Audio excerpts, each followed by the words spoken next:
오늘 제 말씀의 제목은 죄사함으로 말미암는 구원을 알게 하리니 라는 말씀이죠.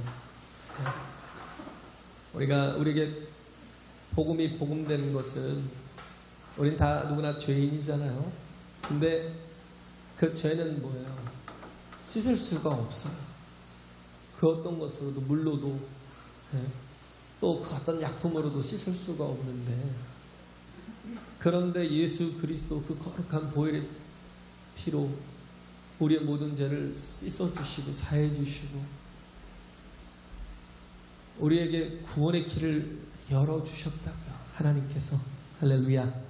그리고 이를 믿는 자에게 하나님께서 그것을 의로 여기시고 구원을 얻게 하신 거예요.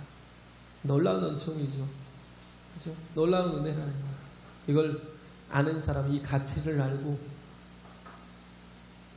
이 하나님의 크신 사랑과 이 은총을 아는 사람은요, 하나님 앞에 온전히 서지 않을 수가 없겠죠. 얼마나 크신 은혜인데. 내 힘으로는 도무지 하나님의 나라에 들어갈 수가 없는데, 그잖아요. 내 힘으로는 도무지 하나님의 나라에 들어갈 수가 없는데, 우리는 하나님의 나라에 들어가는 방법이 우리가 뭐 성실과 전문성을 가지고 혹은 뭐 객관적으로 평가를 잘하고 남들보다 좀 똑똑하고 남들보다 또 일을 또 잘하고 그래서 우리가 하나님의 나라에 들어간다고 착각하는 바보예요. 내가 뭔가 운전할 수 있다라고 생각하는 사람은 다 바보입니다. 우리는요, 마음에서부터 늘 죄를 짓고 사는 사람이에요. 이 죄의 굴레에서 벗어날 수가 없어요. 우리 아비는 마귀라고 그랬어요. 늘 생각하는 것 자체가 세상적인 것이고 정욕적인 것이고 또 뭐예요? 이기적인 욕심에 따르는 것이다. 이걸 벗어나기 힘들죠. 원래 인간이 그렇다는 거예요. 그래서 선악과를 따먹은 거예요. 선악과를 따먹어서 죄를 지은 게 아니라. 그래서 원래 죄인이라는 거예요. 그잖아요. 선악과를 왜 따먹었어요? 내가 하나님이 되려는 욕심 때문에. 이미 뭐예요? 죄가 내 마음에 있는 거예요. 그렇죠? 예수를 팔려는 생각을 가룟 유다에게 넣어줬다고 그랬잖아요. 가룟 유다는 그걸 받고 있는 거예요. 마귀가 주는 생각을 팔아버려요. 어차피 로마의 속국에서 구원하지 못할 사람이라면 팔아버려. 그 마음이 팍 들어오니까 원삼십 받고 바로 팔아버렸어요. 제사장들에게. 제가 얘기했잖아요. 예수님은 로마 군병에게 죽은 게 아니에요. 제사장들에 의해서 6월절 어린 양의 제물로 바쳐진 거죠. 제사장들에 의해서 원삼십을 받고 팔았어요. 그런 마음들이 원래 속에서부터 악한 자라는 악한 생각 우리에게 있어요. 그렇기 때문에 내가 죄인이라는 걸 깨닫지 못하면 우리는 절대 구원의 길을 발견할 수가 없어요. 찾을 수가 없어요. 하나님이 아무리 열어놓으셨어도 내가 내 힘으로 살 거야. 나는 하나님 없이 살 거야. 나는 얼마든지 이 땅에 잘 살 수 있을 것이고 뭐 나중에 때 되면 내가 회개하고 하나님 앞에 설 수 있겠지. 제가 항상 얘기하잖아요. 이게 신앙 가속력이라고 점진적이라니까요. 어느 한순간에 내가 팍 깨지고 죽기 전에 팍 깨져서 예수님 우편강도처럼 그 구원의 줄을 빗자를 붙들고 가는 게 아니에요. 신앙생활은요, 가속도가 붙어야 돼요. 모멘텀이 있어야 돼요. 할렐루야. 그래서 오늘 중요한 거예요. 현재가 중요하고요. 또 뭐예요? 우리 몸으로 사는 거예요. 신앙은. 몸으로 사는 거예요. 생각으로 사는 게 아니라. 생각은 조금 있으면 사라져요. 없어져요. 그러나 몸으로 행한 모든 것들은 계속해서 그게 도움이 되고 가속도가 붙어서 더 나은, 오늘보다 더 나은 내일이 오고. 그래서 예수를 믿는 사람은 어떤 사람이냐면 날마다 새롭게 살 수 있는 사람이에요. 할렐루야. 날마다 새로워지는 사람이에요. 그래서 새롭다라는 표현에는 두 가지가 있어요. 하나는 네오스가 있고요. 하나는 또 카이노스라는 뜻이 있습니다. 네오스에서 뉴가 나왔죠. 뉴. 그렇죠? 네오스에서 뉴가 나왔잖아요. 새로움이라는 거예요. 근데 그 네오스라는 건 전혀 새로운 것이 나온 겁니다. 하나님께서 어떻게 보면 노인은 다 싹 쓸어버릴 거야. 싹 쓰레기니까 그냥 지옥불에 가하고 쓰레바지에다 잘 쓸어가지고 던져버리시는 게 아니라 우리는 부족하고 약할지라도 카이노스라는 건 뭐냐면 하나님께서 변화시켜 가시는 거예요. 할렐루야. 변화시켜 가시는 거예요. 그래서 부족한 자가, 연약한 자가 하나님을 만나서 변화되어 가는 거예요. 하나님의 나라에 합당한 자로 변화되어 가는 거예요. 그렇게 혈기도 많고 그렇게 이기적이고 그렇게 정말 세상 것을 사랑하고 뭐 도박을 좋아하고 뭐 그런 거 있잖아요. 향락을 좋아하고 그렇게 살던 사람이 예수님 만나니까 다 깨지고 변화되더라. 할렐루야. 부드러워지고 정말 사랑이 넘치는 사람이 되더라.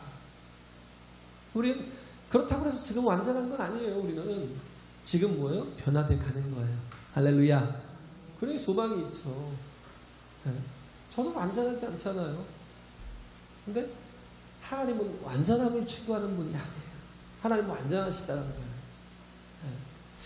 어떻게 보면 누가복음 8장에 보면 제가 전에 한번 말씀드렸지만 8장 4절로부터 8절까지 보면 밭이 나오잖아요. 밭이. 그래서 또 뭐가 있어요? 씨가 있죠. 씨는 말씀이잖아요. 말씀은 뭐예요? 오류가 없죠. 하나님 말씀이니까. 중요한 건 뭐예요? 밭이 중요해야죠. 그죠? 하나님이 우리에게 진리를 주신다면 그 진리를 듣고 어떻게 해요? 우리가 그걸 받아서 어떻게 해요? 열매를 맺어야죠. 할렐루야. 얼마나 복된 삶이에요. 그래서 우리의 인생은, 우리의 삶의 목적이 뭐냐면 열매 맺는 삶을 살아가는 거. 거기에 집중하는 거. 열매 맺는 삶을 사는 게 중요하다라는 거예요. 아무리 축구를 잘해도 점유율을 막 한 70%, 80% 가져간다 할지라도 골을 못 넣으면 뭔 상관이 있어요? 무슨 소용이 있어요? 중요한 건 골을 넣는 거잖아요. 1대0으로 시컷 80% 이상의 점유율을 가지고 싸웠는데 1대0으로 져보세요. 진 거예요. 중요한 건 뭐예요? 열매라니까요. 중요한 건 점수라니까요. 포인트라니까요. 그러기 위해서 우리가 뭐가 필요해요? 집중력이 필요해요. 신앙에는. 믿음에는 집중이 필요해요. 선택과 집중이라고 하잖아요. 그래서 이게 더 중요한 게 집중이에요. 선택은 물론 이미 하나님 안에서 선택했으니까. 우리가 어떻게 해야 열매를 맺고 살아가느냐에 집중하는 거예요. 그러다 보니까 집중하니까 버릴 것이 생기고 희생할 것이 필요하고 기다림이 필요하더라는 거죠. 버려야 되니까. 왜? 그래야 열매를 맺으니까. 희생해야 되니까. 그래야 또 열매를 맺으니까. 기다려야죠. 그래야 열매를 맺으니까. 아까운 것 같잖아요. 가지치기를 막 해주면.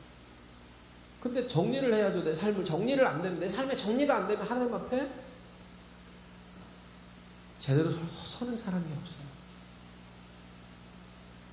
내가 아직 세상 것을 더 사랑하고 그 가지를 뻗어가봐야 가지가 많은 나무는 열매를 풍성하게도 충만하게 맺을 수가 없어요. 그래서 정말 모든 것을 절제하는 마음이 좀 필요하고 그리고 버릴 것을 버릴 수 있는 마음이 필요합니다. 우리 삶을 좀 정리할 게 좀 필요해요. 할렐루야. 그래야 열매를 맺을 수 있는 거죠. 또 하나가 뭐냐면 여기 보면 두 가지가 나오는데 돌짝밭에 이렇게 떨어졌어요. 근데 뭐가 없어요? 습기가 없어서 말랐대요. 뭐가 없었냐면 물이 없었다는 거예요. 습기가 없었다는 거예요. 그게 뭐예요? 사랑이 없었대요. 눈물이 없었대요. 씨를 뿌리는 자가 가서 눈물로 씨를 뿌린다고 하잖아요. 시편에 보면. 그리고 어떻게 해요? 기쁨으로 그 단을 거두며 돌아올 것이다. 우리에게 필요한 게 어떻게 보면 눈물이라는 거예요. 눈물. 그게 뭐예요? 사랑이에요. 사랑. 할렐루야. 돌짝에도요 나무가 자랄 수 있어요. 그잖아요. 돌 아주 큰 바위 속에도 소나무가 고기를 그 틈을 뚫고 들어가서 뿌리를 내리고 자라고 있더라. 거기에 수분이 있으면, 습기가 있으면 돌짝에서 자라요. 눈물이 없으니까. 사랑이 없으니까. 플라토닉한 그 사랑에 대해서 우리가 사랑의 정의를, 하나님은 사랑이시라고 그러잖아요. 요한일서에 보면. 요한이 정의하시기 하나님은 사랑이시네. 네. 세상적인 철학적인 개념을 봐서는 하나님은 사랑이셔서는 안 되거든요. 말이 안 돼요. 일치가 안 돼요. 왜? 철학적으로 이렇게 정의한 사람이 플라톤인데, 플라톤이에게 얘기했던 사랑이라는 건 뭐냐면, 뭔가, 부족한 것이 있는 거죠. 뭔가를 그렇기 때문에 간절히 원하는 것을 사랑이란 말이에요. 뭔가를 간절히 원하는 것을. 그것이 사랑이라는 거예요. 그걸 뭐라고 표현을 하냐면, 에로스라고 해요. 에로스. 뭔가를 간절히 원한다라는 건 뭐예요? 부족함이 있다는 거예요. 그죠? 만족이 없다는 거죠. 근데 하나님은 어떤 분이에요? 완전하신 분이잖아요. 완전하신 하나님이 왜 만족이 없어요? 완전하신 하나님이 왜 부족해요? 네? 하나님의 사랑은 그렇게 에로스적인 사랑이 아니다라고 생각을 하니까 나중에 어거스틴이 얘기했던 게 한 1000년이 지나서 얘기한 거예요. 어거스틴이 얘기할 때. 뭐 그때 당시 아리스토텔레스라든지 소크라테스라든지 뭐 플라톤이라든지 이런 철학들을 되게 많이 받아들였던 때라, 가장 많이 받아들였던 때라 영향을 되게 많이 받았어요. 고민을 한 거예요. 하나님의 사랑에 대해서 정의를 내리지 못하니까. 뭐 세상의 철학 가지고. 그러니까 그걸 가지고 어떻게든 해보려고 노력한 게, 어거스틴이 노력한 게 뭐냐면 에로스도 있다는 거예요. 그러나 아가페가 있다는 거예요. 하나님의 사랑은 아가페라는 거예요. 십자가의 아가페 사랑이라는 거예요. 그러나 에로스나 아가페 이런 걸 가지고 표현이 안 돼요. 하나님의 사랑은 뭘로 나타나면 그냥 십자가예요. 할렐루야. 십자가, 희생, 피 흘림, 눈물, 고통, 아픔. 세상과는 정반대잖아요. 근데 빌립보서 2장 7절에 보면 하나님께서 어떤 분이에요? 예수 그리스도께서 하나님과 동등된 분이고 하나님의 보좌에 계신 분인데, 그런 정말 그 영광 가운데 있기를 예수님이 포기하셨어요. 자기를 비웠대요. 종의 형체를 가진 사람의 모양으로 이 땅에 오셔서 그가 어떻게 했어요? 죽기까지 순종하셨대요. 십자가에서. 할렐루야. 이게 사랑이거든요. 왜? 사랑 때문에 뭐 하는 거예요? 비우시는 거예요. 그럼 완벽하신 분인데 모든 게 부족함도 없고 불만족하는 것도 없는데, 그런데도 불구하고 하나님이 사랑 때문에, 어떤 사랑? 우리를 향한 사랑. 내가 정말 하나님 앞에 징그럽게 충성도 못하고 하나님 앞에 정말 징그럽게 뺀질거리고 하나님의 그 사랑을 알면서도 그렇게 온전치 못한데도 불구하고 하나님 끝까지 그 사랑을 가지고 우리를 붙들고 계셔요. 오늘도. 할렐루야. 그 사랑 때문에 어떻게 하셨어요? 자기를 비우셨어요. 스스로. 완전하신 하나님이 스스로 자기를 비우셨어요. 이 비움이라는 자체가 케노시스라는 거예요. 케노시스. 자기를 내려놔 버린 거예요. 왜? 사랑하기 때문에. 그렇죠? 사랑하기 때문에 자신을 다 내려놔 버린 거예요. 부족하고 불만족스러운 것처럼. 어떻게 보면 그래 보이잖아요. 근데 하나님은 그런 하나님은 아니에요. 하나님은요, 완전을 추구하시는 분이 아니라 사랑하시는 분이라고요. 할렐루야. 그런데도 불구하고 우리에게는 하나님의 사랑이 아닌 이 플라토닉적인 사랑이 이렇게 자리하고 있지 않나라는 생각이 있는 거예요. 자꾸 완벽해야 된다고 생각해요. 하나님도 완벽한데 교회도 완벽해야지. 하나님이 완벽하신데 목사는 완벽해야지. 그전에 집사도 완벽해야지. 이렇게 막 완전해야 된다고 생각해요. 적어도 95%는 내가 생각하는 게 그 판단의 기준이 될 수 있죠. 완벽해야 된다고 생각해요.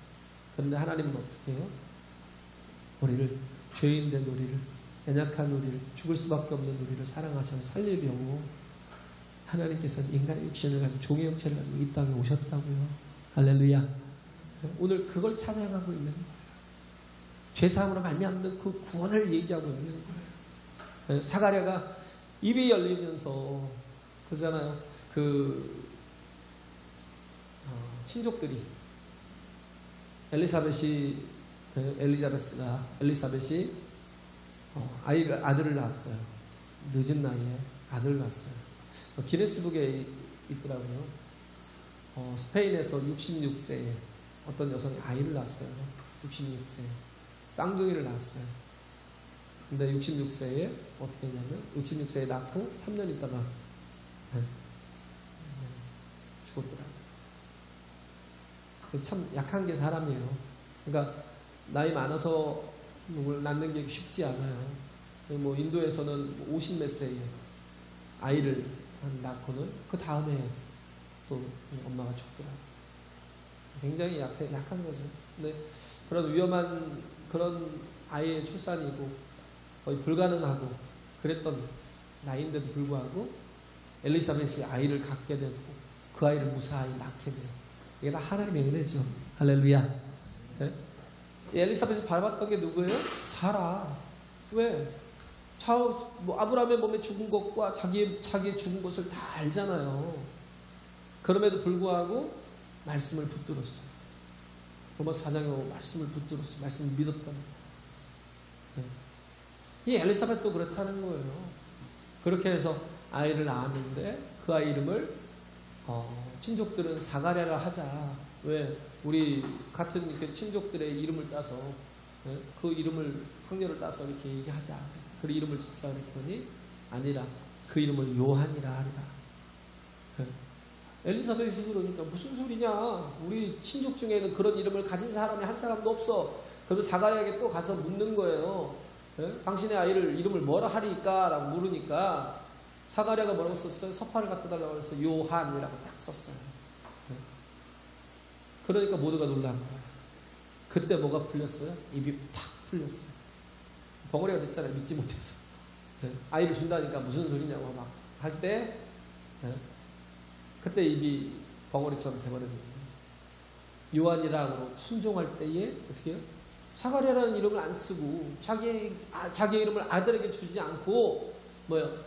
하나님의 이 아이는 내 아이가 아니라는 거예요. 이 아이는 하나님의 아이라는 거예요. 하나님이 쓰시도록 어떻게 보면 레위인이잖아요. 레위인이면 어떻게 해요? 아버지의 그 삶을 따라 제사장이 되어야 되잖아요. 근데 하나님이 쓰시겠다는 대로 하나님께 드리겠다는 거예요. 요한이라는 이름을 말하는 것은 그 이유라는 거예요. 우리의 가문을 위해서, 우리 집안을 위해서, 또 우리에게 맡겨진 사명을 위해서가 아니라 하나님이 쓰시고자 하는 대로 맡기겠다라고. 그렇게 고백할 때 입이 열려서 어떻게 해요? 하나님을 찬양하더라고요. 그러니까 어떻게 해요? 모든 사람이 다 놀라는 거예요. 할렐루야. 이 어찌된 이름이고 하고 놀라는 거죠. 이 요한의 이름이 요나입니다. 요나. 네. 요한의 이름이 요나라는 거예요. 요나라는 건 우리가 요나를 알잖아요. 그가 어떤 자였어요? 하나님의 말씀을 듣고도 거역했어요. 니느웨로 가라고 그랬는데 그러지 않고 어떻게 했어요? 여행을 떠났어요. 방랑자가 된 거예요. 하나님 나 순종하지 않겠습니다. 어떻게 보면 하나님 앞에 부르심을 받았는데도 불구하고 순종하지 않으면 방황하는 자가 되는 거예요. 그냥 정처 없이 가는 거예요. 다시스에 무슨 목적이 있거나 다시스에 집에 있어서 가는 게 아니에요. 그냥 도망가는 거예요. 떠나는 거예요. 방랑자가 되는 거예요. 그런데 그렇게 불순종하고 간 이유 중에 하나가 뭐였어요? 니느웨는 아수르의 성이잖아요. 도성이잖아요. 거기에는 진짜 세상에서 가장 악한 자들이 다 모여 있어요. 그때 당시. 정말 악해도 그렇게 악한 자들이 없어요. 추수 때만 되면 이스라엘에 와갖고 막 모든 사람들, 남자들을 다 죽여버리고요. 여자들이 다 겁탈하고요. 그렇게 나쁜 짓을 하면서 다 뺏어가고요. 그러니 그런 사람들에게 뭐예요? 너희들이 그렇게 강팍하게 완악하게 악한 대로 흘러가면 너희들은 40일 있다 망할 거야 라고 하나님이 선포하라고 그랬는데 그들은 죽어도 싹으로 도망가. 그들은 죽어도 싹으로 도망갔어요. 근데 정말 요나가 그것만 이유가 있었을까요? 우리는 그러잖아요. 단순하게. 요나는 뭔 줄 아세요? 무서웠어요. 니느웨에 들어가기가 무서웠던 거예요. 그런 악한 영혼들, 그런 정말 끔찍한 영혼들에게 가면 나 죽습니다 하고 무서웠던 거예요. 두려웠던 거예요. 그래서 도망간 거예요. 근데 하나님 속으로 튀었어요. 요나를 물고기 뱃속으로 확 집어넣어버렸죠. 거기서 알게 된 거예요. 아, 하나님께 붙들리면 죽어도 산다는 거. 할렐루야. 거기서 사람이 바뀌는 거예요. 믿음의 사람은 어떤 사람이에요? 굉장히 기상이 있는 사람이에요. 믿음의 사람은요, 그러잖아요. 우리가 보면 그 가나안 땅에 어떤 사람이 들어갔어요?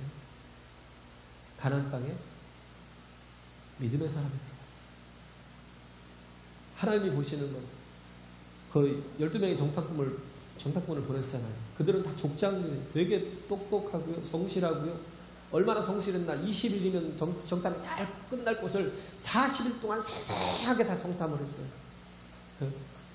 세세하게 다 정탐을 하고, 그리고 뭐 그 포도나무 한 송이를 따왔는데 두 사람이 막대에 꿰갖고 메고 왔어요. 그러니까 포도알 하나가 사과만큼은 했나봐요.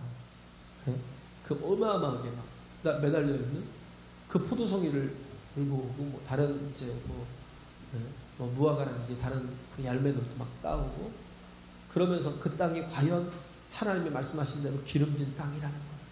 그런데 그곳의 성읍은요, 견고한 성이라 도무지 무너뜨릴 수 없고, 그들의 거민은 정말 안악자손이라는 거예요. 네피림 같다는 거예요. 우리가 도무지 이기지 못하고, 우리는 그의 밥이고, 우리는 그들 앞에 메뚜기라는 거예요. 전문성도 있었고 정확하게 객관적으로 평가를 했어요. 판단을 했어요. 똑똑한 사람들, 똑똑하면 가나안에 들어갈 것 같잖아요. 똑똑한 사람들을 하나님께서 보내신 거라고 착각할 수 있잖아요. 근데 어떻게 했어요? 성실하고 전문성 있고 객관적인데 다 죽었어요. 광야에서. 약속의 땅에 들어가지 못했어요. 두 사람은 어떻게 했어요? 여호수아와 갈렙은 돌아갔어요. 왜? 하나님이 원하시는 건 뭐예요? 믿음이니까. 할렐루야. 하나님의 나라에 필요한 사람이 뭐예요? 율법적으로 거룩한 사람이요? 완전한 사람이요? 온전한 사람이요? 아니라니까요. 하나님의 나라에 필요한 사람은요, 어떤 사람? 믿음의 사람. 할렐루야. 하나님을 믿는 사람. 그러니까 어떻게 해요? 말이 짧아요. 다른 사람들은 막 정신없이 얘기하지만 가자는 거예요. 네? 하나님이 우리에게 주신 땅으로 가자는 거예요. 우리가 이 길이라. 갈렙이 그렇게 얘기를 하고 가자고. 그 말이 다예요. 그런데 사람들은 어떤 사람 말을 듣겠어요? 전문적, 성실하고 객관적으로 평가하는 사람 말을 듣고 원망하고 불평하기 시작했어요. 그 10사람만 못 들어갔어요? 다 못 들어갔어요. 믿음이 없는 사람 하나님께서 다 버리신 거예요. 왜? 가나안 땅에 합당하지 못하니까. 가나안 땅에 필요한 사람은 어떤 사람이냐면 믿음이 있는 사람. 할렐루야. 믿음이 있는 사람. 그 믿음이 중요하다. 그래서 요한복음 11장에 보면 예수님께서 나사로를 살릴 때 그러잖아요. 너희가 믿음이요? 어떻게 해요? 죽어도 살겠고. 죽어도 살겠고. 그러니까 믿는 믿음의 신앙을 가진 사람은 어떻게 해요? 죽어도 괜찮아요. 왜? 요나처럼. 뭐예요? 죽어도 하나님 안에 있으면, 하나님 붙드시면 죽어도 사는 걸 아는 거예요. 할렐루야. 예수님 말씀하시잖아요. 죽어도 살겠고 그러고 나 살려내시잖아요. 그럼 믿음이 온전해지니까 어떻게 해요? 죽으러 가잖아요. 죽는 걸 두려워하지 않잖아요. 다니엘 같은 사람 보세요.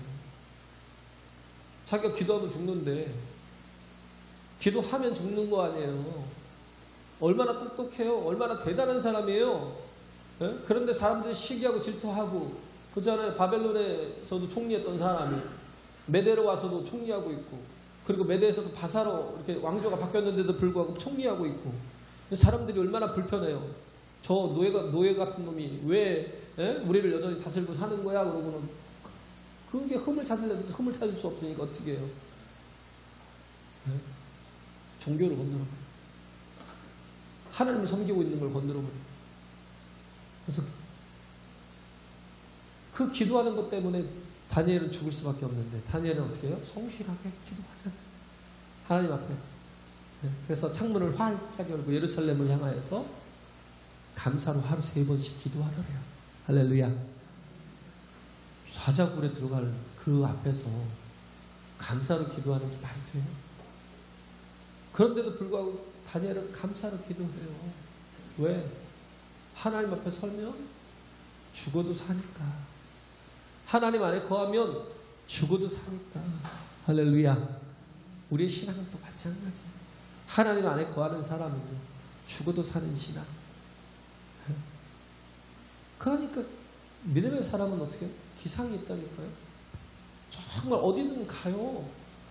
믿음으로는 그래서 여리고도 막 들어가는데 정말 하나님께서 말도 안 되는 소리를 행하라, 말도 안 되는 일을 행하라고 하는데도 불구하고 입을 열지 않고 조용히 순종하며 나아가잖아요.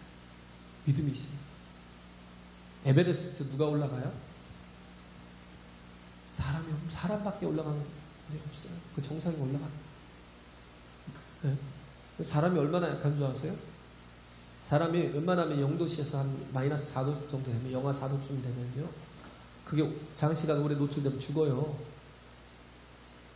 그 온도에도 죽는다니까요. 뭔가 이렇게 방법이 있으니까 영하 40도 떨어져도요. 네? 그래도 제가 그 영하 40도를 겪어봤으니까 그냥 다 굳어요. 다. 손가락은 쓰지도 못하고요. 굳어요. 아예 다 굳어서 손가락 발가락 감각이 없어요. 손에 발에 감각이 없다니까요. 코에는 콧김이 이렇게 얼음을 만들어요. 얼음을.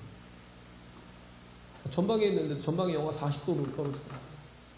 네, 강원도 양구 전방에서 거기 1000m 고지니까 밤에 새벽에 근무를 하는데 저쪽에서 비상이 걸려왔는데 누가 넘어오고 있는데 근데 총은 아무 무용지물인 거예요. 쓸 수가 없는 거예요. 손이 아예 안 움직인다니까요. 다 굳어가지고.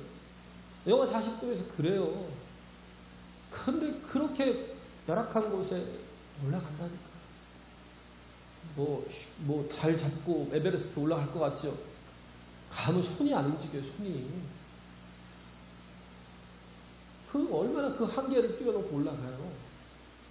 오히려 짐승들이 더 쉬워요. 짐승들은 근데 안 올라가요. 그럼에도 불구하고 사람들은요, 그 극한 한계를 정말 자기가 상상할 수 없는 그 한계를 다 뛰어넘고 올라가요. 왜 그래요? 사람에게는 기상이라는 게 있어요. 반드시 올라갈 것이라는 그런 어떤 믿음이 있어요. 확신이 있어요. 그걸 가지고 가니까 계속 이기고 올라가는 거예요. 우리도 하나님 앞에 믿음으로 가는 거예요. 할렐루야. 네? 믿음으로 가는 거예요. 어떤 환경이, 열악한 환경이, 어려운 환경이 있어도 믿음으로 달려가는 거예요. 우리 한계를 계속 뛰어넘고 믿음은 가능하다고요. 믿음이 없으면 이렇게 어떻게 원망하고 불평하고, 네? 우리가 차라리 애굽에서 죽었으면, 민수기 14장 1절부터 2절부터 막 원망을 시작하잖아요. 우리가 애굽에서 죽었으면, 우리가 차라리 광야에서 죽었으면 좋았을 거죠. 근데 뭘 두려워해? 차라리 그곳에서 죽었으면 좋았을 걸 하고 그렇게 원망하는 사람들이면 뭘 원망이 필요하겠어요? 죽어도 되는 사람이면. 뭐예요? 못 죽겠다는 거예요. 뭐 하자는 거예요? 피하겠다는 거예요. 네? 피하겠다는 거예요. 그리고 뭐예요? 지키겠다는 거예요. 내 목숨이 소중하니까 지키겠다고. 네? 내 가족이 소중하니까 지키겠다고. 그러다 보니까 어떻게 해요? 나가지 못해요. 왜? 믿음이 없으니까. 네? 전진이 불가능한 거예요. 신앙이 그래야 돼요. 신앙이 믿음이 없는 건요. 어떻게 못해요. 믿음이 없으면. 제가 뭘 하겠어요. 네? 우리가 같이 함께 모든 걸 다 같이 함께 막 이렇게 행해 나가려고 해도 믿음이 없는 사람은 거길 따라가지 못해요.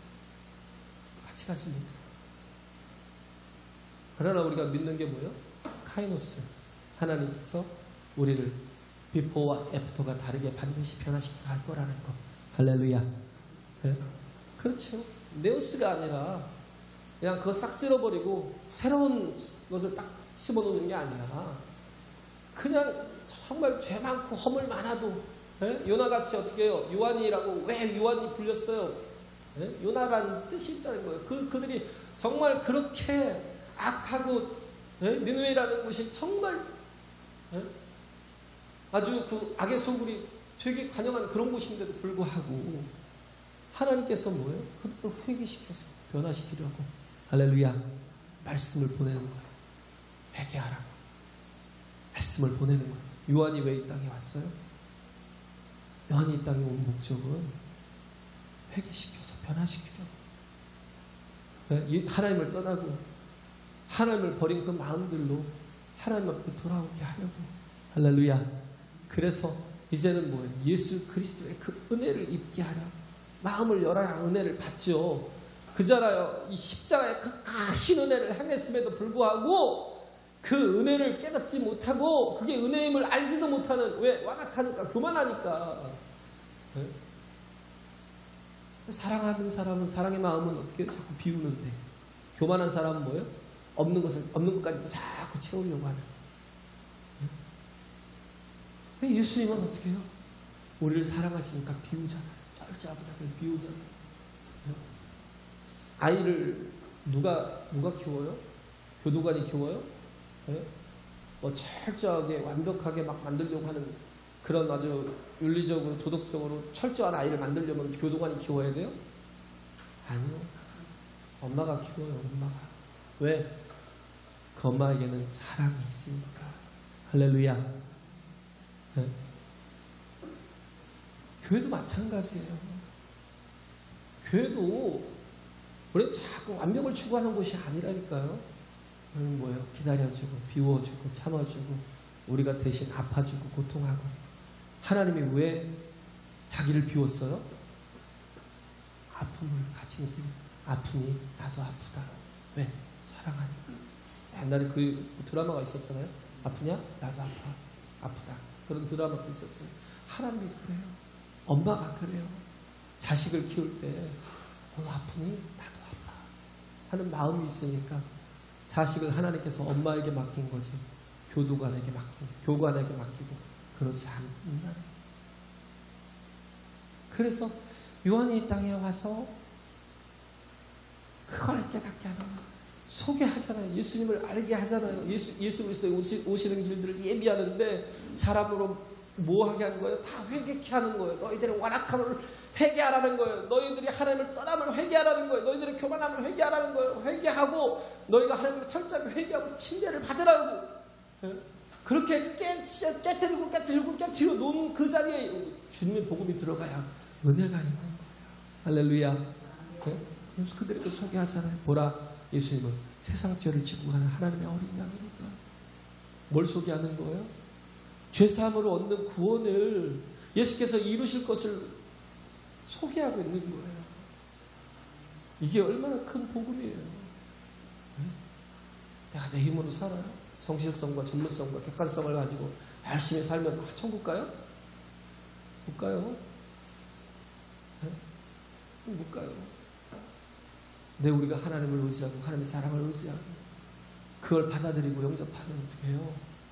거기서 변화가 있어요. 거듭남이 있어요. 물과 성령으로 거듭나는 놀라운 은혜를 경험한다고요. 할렐루야. 네? 그렇기 때문에 제가 얘기했잖아요. 이슬람은요 되게 철저해요. 야, 우리가 보면요, 야, 저 사람들은 우리가 도무지 따라가지 못할 것 같아요.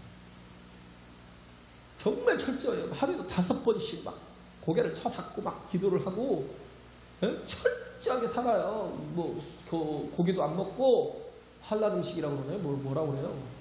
그것만 막 먹고 그렇게 구별되게 살아요. 그러면 어떻게 보면 우리가 보면 저들이 더 거룩한 것 같아요. 네? 근데 저들은 뭐예요? 아직 구원을 얻은 게 아니잖아요. 구원을 얻으려고 그러는 거지. 자기들의 행위를 온전케 하려고 그러는 거지. 얼마나 불안해요. 늘 마음이 불안하잖아요. 그죠? 그걸 뭐라고 해요? 종의 영. 종의 영을 가지고 철저하게 그렇게 살아가지만 자녀는 뭐예요? 자녀가 철저해요? 자녀는 그거 없어요. 온전하지도 않아요. 철이 없어도 자녀예요. 그래도 당당해요. 우리 오늘처럼 당당해요. 철이 없어도 당당하고, 예? 뭐 잘못을 했어도 우리 오늘 당당해요. 그게 너무도 사랑스러워. 하나님이 그러셔요. 우리에 대해서. 할렐루야. 우린 종의 영을 받은 게 아니에요. 어떻게든 철저하게 살려고 그러는 게 아니라 자녀의 영을 받았다. 좀 부족해도. 그래서 뭐요? 기다려주고 참아주는 거예요. 먼저 믿은 자들이. 할렐루야. 예? 조금 더 성숙한 자녀들이 더 기다려주고 참아주고 견뎌주고. 예? 그러면 어떻게 해요? 그릇이 커진다. 많은 영혼들을 품을 수가 있어. 정말 하나님의 은혜를 우리에게 주시려고, 자격 없는 자에게 값없이 주시는 이 은혜를 주시려고 우리는 이걸 믿어야 돼요. 할렐루야. 가나안은요, 가나안 땅은 노력해야 얻는 곳이 아니라고. 그들이 노력한 게 없어요. 침노에서 막 들어가서 막 쳐서 다 이기는 게, 그게 그들의 힘으로 이기는 게 아니에요. 그 민수기 13장 1절에 보면 그래요. 하나님이 주시겠다라는 거예요. 가나안 땅을. 할렐루야. 주시겠대요. 하나님이 주신다는 거예요. 그러면 그걸 뭐예요? 믿음이라는 건 받아들이는 거예요. 하나님 주실 거예요. 우리가 얻어야 돼. 우리가 힘써야 돼. 근데 너무 무서워. 저들은 너무 힘이 세. 막 그러면 어떻게? 원망하고 불평하겠지만 하나님 주신다는 거예요. 우리에게 필요한 건 뭐예요? 믿음만. 믿음만이. 할렐루야. 우리는 연약하고 부족해요. 죄만 거물 많아도 우리는 믿음만 있으면 된다고. 하나님의 사랑을 받아들이는 것이 믿음이에요. 할렐루야.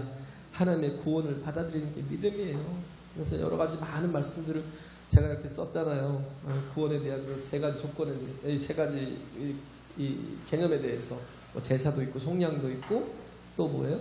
입양 같은 거 그렇잖아요. 제사, 속량, 또 하나님의 자녀로 받아들여 주심. 나중에 한번 읽어보셔요. 여기 있는 말씀은 훨씬 더 제가 하는 설교보다 훨씬 낫겠지만 한번 좀 읽어보시고 늘 저기에다 카페에다 올려놓으니까 다음 카페에다 올려놓으니까 쭉 있어요. 요한복음도 있고 뭐 다 있어요. 계속 있어요. 설교 이렇게 유지해 놓은 게 좀 보시고 참고할 거 있으면 참고하시고 계속 또 읽어보시고. 그래서 가나안도 하나님께서 주셔야 얻는 거. 하나님의 나라도 하나님이 주셔야 받는 거예요. 할렐루야. 하나님의 나라도 주셔야 받는 거예요. 그걸 영접하는 게, 영접할 때 어떻게 해요? 우리에게 이렇게 제사와 속량과 입양의 이 모든 과정을 통해서 하나님의 나라를 소유하게 되는 거예요. 놀라운 은혜를 우리가 꼭 소유하고 정말 승리하는. 그래서 우리가 어떤 경우에도 하나님의 사랑을 받아들인 사람으로 사랑으로 살고, 어떤 경우에도 하나님의 그 합력의 선을 이루실 것에 대한 믿음으로 살아가는 저와 여러분 되시길 간절히 바랍니다. 할렐루야.